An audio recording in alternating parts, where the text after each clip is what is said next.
And now we see where we are today with this Reagan National Defense Survey of trust and confidence in the U.S. military, as we just noted, now down to 48% as of November 2022, Vivek.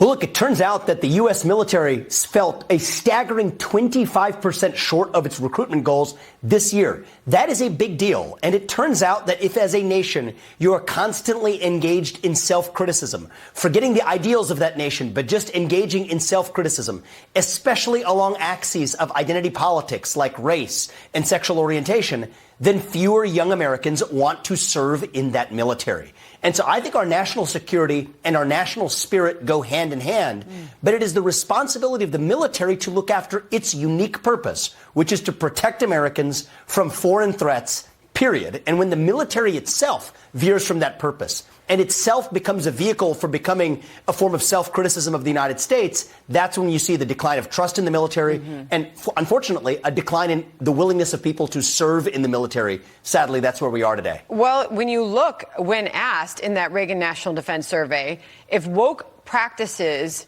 decreased Americans' confidence in the military, a majority said, 50%, a great deal. I should say half said a great deal, or some. Vivek, you see this and you wonder if the Pentagon is going to take a message from this. I would certainly hope so. I mean, when any institution veers from its main purpose, people trust that institution less. The military is not an exception.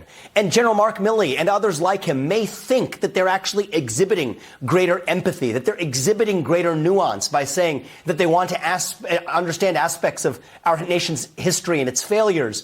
I don't necessarily object to that on its face. But when you go the layer of then indoctrinating your ranks with critical race theory, with divisive ideologies, people are less unified in wanting to defend that nation. So even if it comes from a good place, I think it's clear now that it's had a toxic effect. And this should not be a bipartisan issue. It's ultimately really important that we have a military staffed by people who have confidence and enthusiasm to serve this country. I hope they wake up.